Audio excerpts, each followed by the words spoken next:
The night the toys went dream walking. Once upon a time, in a cozy little house on the edge of a whispering forest, there lived a girl named Lila. Lila was 7 years old, with curly hair that bounced like springs when she ran and eyes that sparkled like stars on a summer night. Her bedroom was a magical kingdom all its own, a place where the walls were painted soft blue like the sky at dusk, and the ceiling twinkled with glow-in-the-dark stars that seemed to wink goodnight. But the true wonders of Lila's room weren't the posters of faraway adventures or the bookshelf stuffed with dragon tales and fairy whispers. No, the real magic hid in the toy chest at the foot of her bed, where her faithful friends slumbered each night. A brave teddy bear named Mr. Fluff, a speedy wooden train called Choo-Choo Charlie, a wise old doll with button eyes named Granny Eliza, and a flock of colorful stuffed birds who dreamed of soaring skies. Every evening, as the sun dipped below the treetops and painted the sky in strokes of pink and gold, Lila would tuck her toys into their cozy spots. Mr. Fluff got the prime pillow on her bed, right next to her cheek. Choo-Choo Charlie nestled in the crook of her arm, his red engine gleaming faintly in the lamplight. Granny Eliza sat primly on the nightstand, her lace dress smoothed just so, while the birds perched on the windowsill, their feathers fluffed against the cool night air. "Good night, my dears," Lila would whisper, her voice soft as a lullaby. "Dream of grand adventures tomorrow."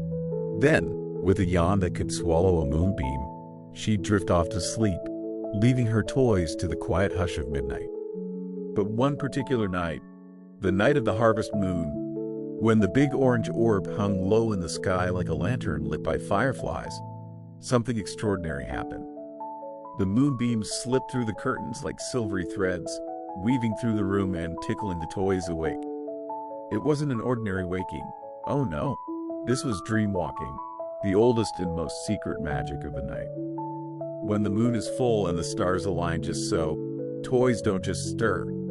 They step right out of the waking world and into the land of dreams, where imagination runs wilder than a river after rain. Mr. Fluff was the first to blink his button eyes open. "Psst," he whispered, his plush paws patting the pillow. "Do you feel that? The moon's calling us." Choo-Choo Charlie chugged softly to life, his wheels spinning with a tiny click-clack that echoed like distant thunder. "All aboard.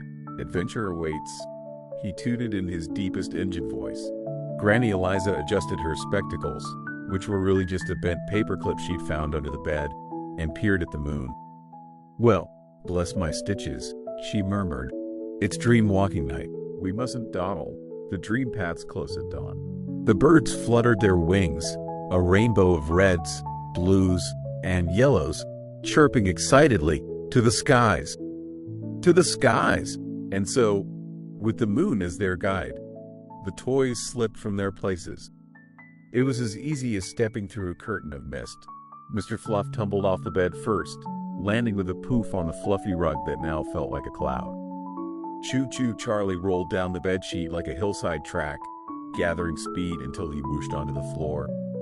Granny Eliza floated down gracefully, her skirts billowing like a parachute, while the birds simply spread their wings and glided into the shimmering air.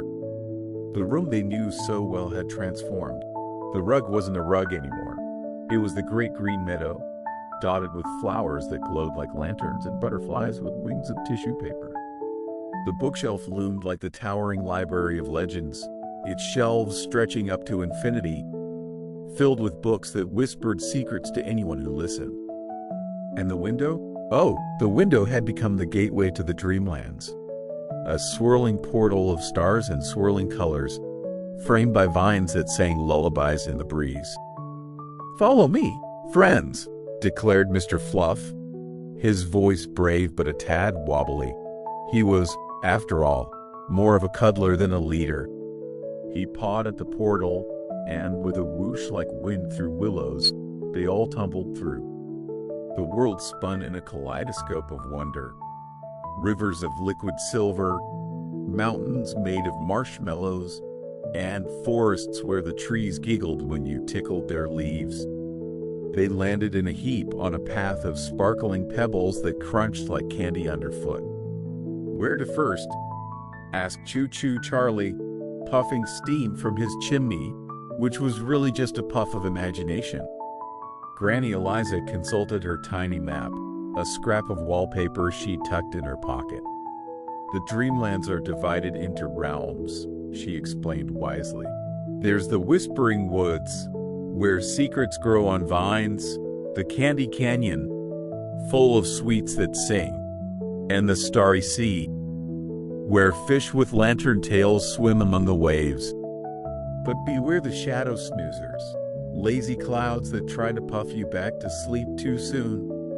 The toys chose the Whispering Woods first, for Mr. Fluff had a secret he'd been holding onto. Lila's been sad lately, he confided as they trotted along the path, the birds scouting ahead like feathered messengers. She misses her grandma, who used to read us stories. I want to find a secret that will make her smile again. The others nodded solemnly. Choo-Choo Charlie revved his engine. Then let's chug toward happiness. The Whispering Woods were a symphony of softness. Trees with bark like velvet stood tall, their branches heavy with glowing orbs that bobbed like fireflies. Vines twisted around trunks, blooming with flowers that unfurled petals to reveal tiny, shimmering notes, secrets waiting to be plucked. Listen closely, Granny Eliza advised. The woods only share with gentle hearts. Mr. Fluff reached up on his tippy toes and plucked a flower. It bloomed in his paw, and a voice like wind chimes sang, "The greatest secret of all is that every tear holds a rainbow. Share your sadness, and joy will bloom like morning dew." The teddy bear's eyes grew misty. "For Lila," he whispered, tucking the flower into his ribbon bough. It glowed there, a tiny lantern of light, emboldened. Choo-Choo Charlie barreled ahead, gently, of course. He didn't want to scare the squirrels, who were busy knitting acorn hats. "Look, a secret track," he exclaimed. Hidden among the roots was a railway of twisted vines, perfect for a train like him. He hopped on, and with a toot-toot, the vines came alive, carrying him through loops and spirals. Along the way, glowing signs popped up. The secret to speed is a steady heart. Don't rush the journey, savor the rails. Charlie slowed his wheels, grinning. "Wisdom on wheels! I'll bring this back for Lila's races." The birds, ever the explorers, darted higher into the canopy. "Up here," cheeped Ruby the red robin, her voice a melody. They wove through leaves that rustled like pages in a book, discovering nests woven from spider silk and stardust. One nest held a feather that whispered, "Fly not to escape, but to embrace the wind song." The flock tucked the feather into their wings, feathers fluffing with pride. "We'll teach Lila to dream of flying," they trilled. But as they emerged from the woods, giggling and glowing with secrets, a rumble shook the ground. "Oh dear," Granny Eliza clucked, clutching her map. "The shadow snoozers! They've smelled our wakefulness." From the treetops drifted great, grumpy clouds, puffy and gray, with faces like sleepy owls. They billowed forward, exhaling gusts of yawn dust that made eyelids heavy and feet drag. "Back to bed, you naughty dreamwalkers!" One grumbled, its voice a distant thunder. "No adventures past midnight." Mr. Fluff froze, his paws trembling. "What do we do?" Choo-Choo Charlie tried to chug backward, but his wheels stuck in the soft moss. The birds flapped furiously, but the dust weighed their wings like wet feathers. Granny Eliza rummaged in her pocket. "Think, Eliza, think. We need something to chase away the snoozes." The shadow snoozers loomed closer, their yawns wide as caverns, threatening to swallow the whole path. In that moment of peril, Mr. Fluff remembered the flower's secret. "Friends," he said, his voice steady now, "the woods taught us to share our sadness. Maybe these clouds are just tired and lonely. Let's not run. Let's talk." The others exchanged wide-eyed glances but nodded. As the biggest snoozer puffed toward them, Mr. Fluff held up his paws. "Wait! We know you're weary from guarding the dreams all night. But Lila, our girl, she's sad too. Her grandma's far away, and stories feel empty without her. Won't you help us find a way to bring joy back? The snoozer paused, its grumpy face softening like dough in warm hands. Sadness, each. We know that cloud well. It rains on us too. The other snoozers murmured, drifting closer not to puff, but to listen. Granny Eliza stepped forward. Share your secret with us, and we'll share ours. The woods say every tear holds a rainbow. Choo-Choo Charlie added, and steady hearts make the best journeys. The birds sang the feather song, their voices lifting like a chorus of hope. Touched by the toys' kindness, the shadow snoozers swirled together, forming a gentle vortex. Very well, the leader rumbled, not grumpily now, but like a bedtime story unfolding. Our secret is this: dreams aren't meant to be walked alone. They weave us all together, child, toy, cloud, and star. Take this. From their midst floated a shimmering thread, spun from moonlight and mist. It's a dream weaver's string. Tie it round your hearts, and it will guide you home, carrying all the secrets you found straight to Lila's dreams. The toys cheered, wrapping the string around their paws, wheels, and wings. It hummed with warmth, pulling them onward like a friendly breeze.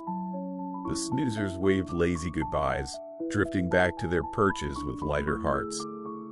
Sweet dreams, little ones, I call them. And remember, no snoozing on the magic. Refreshed and radiant, the band pressed on to the Candy Canyon.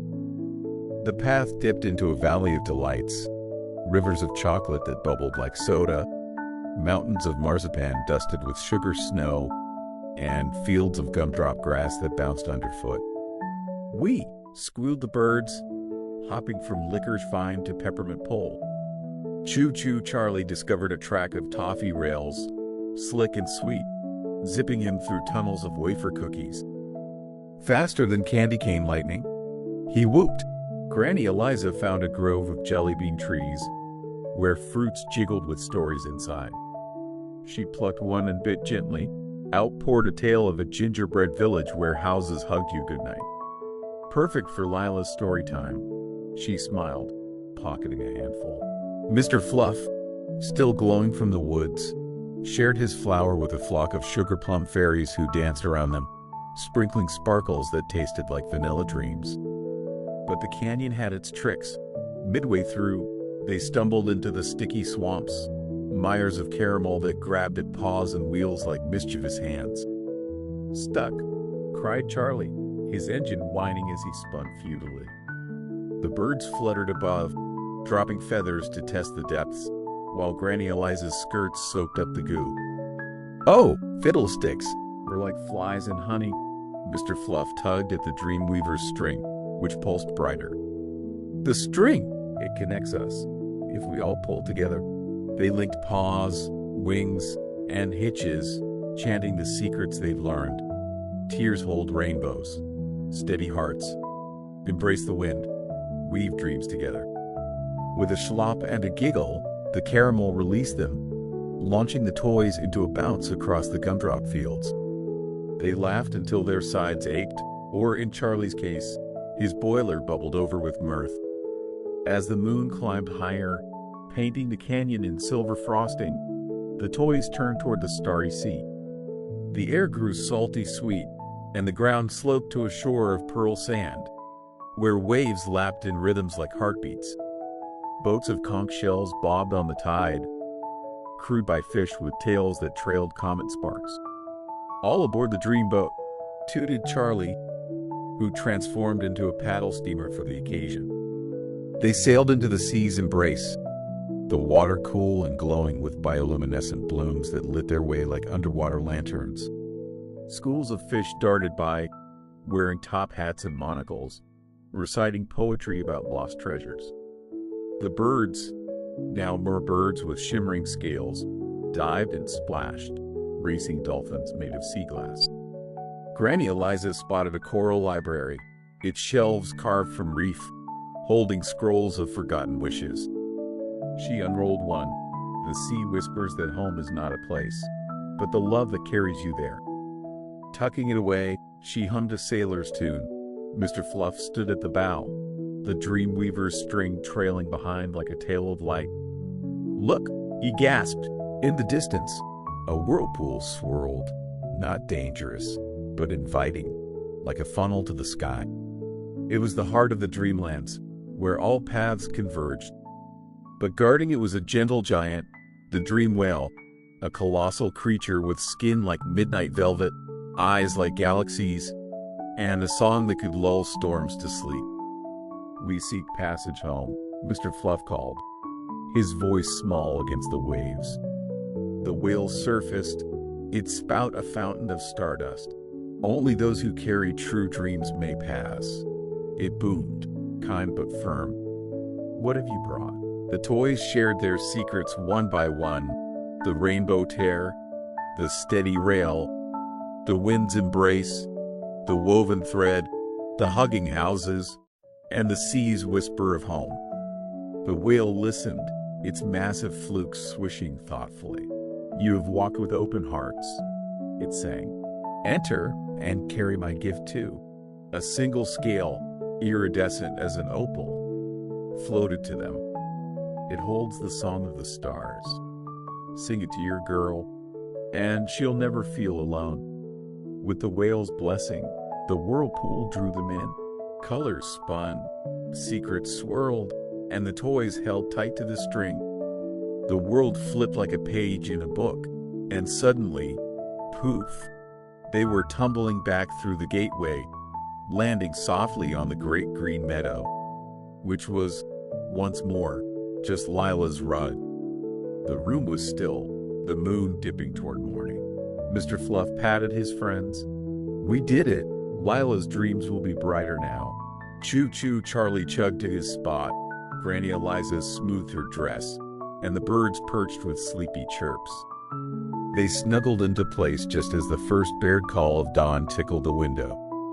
Lila stirred, a smile blooming on her face before her eyes even opened. In her dream, she'd wandered the whispering woods, raced through Candy Canyon, and sailed the Starry Sea, all with her toys by her side. Rainbows chased her tears, stories hugged her close, and a whale song wrapped her in warmth. "Grandma's not gone," she murmured in her sleep. "She's in the dreams we share." From that night on, the toys knew the magic of dream walking wasn't just adventure. It was the quiet promise that no one dreams alone. And every full moon, when the silver threads wove through the curtains, they'd whisper to each other, "Ready for another walk?" And the stars would wink, as if to say, "Always." And so, dear listener, as you tuck in tonight, remember, your toys might just be waiting for the moon's call. Sweet dreams and happy walking. The end.